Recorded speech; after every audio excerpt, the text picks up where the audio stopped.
It's time to press into the faith and not worry. It's time to be thankful for everything that's happening to us, whether it be good or seem evil.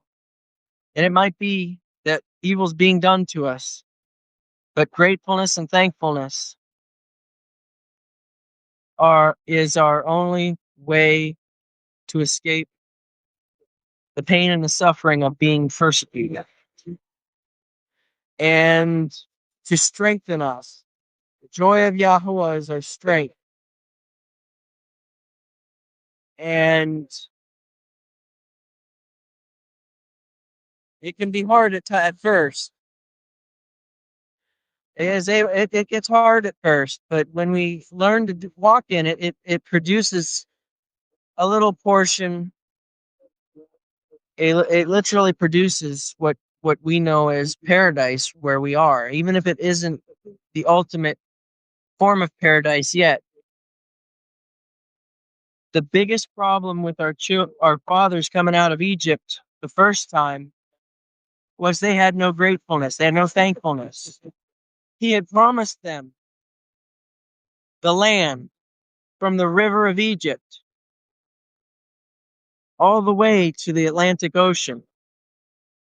They would say, oh no, it was only to the Mediterranean. No, it was all the way to the Atlantic. It said the Great Sea. In fact, it might have been the Pacific. And the only reason they got stuck in that small portion known as the Middle East was because they had no thankfulness. Think about it. 500,000 people having the same faith as Moses.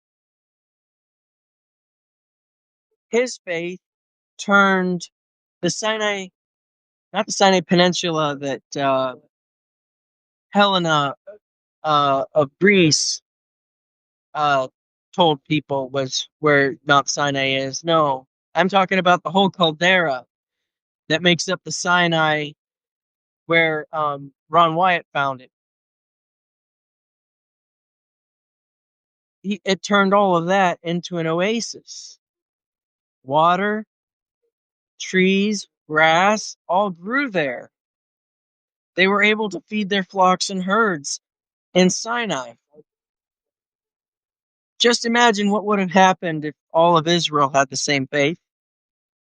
Instead of thinking that he was nothing more, that Moses was a sorcerer like the rest of the magicians of Egypt.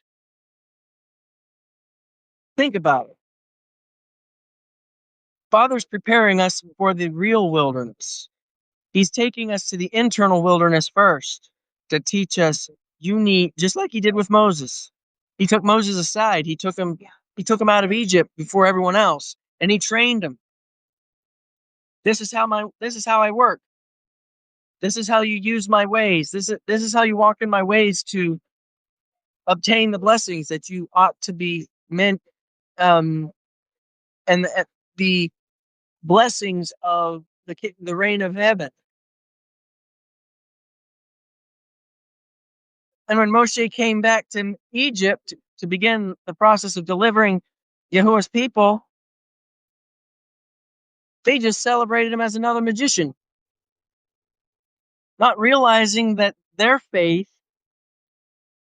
would produce the same fruit if they walked in faith and obedience. But they didn't want to walk in obedience. They wanted to complain.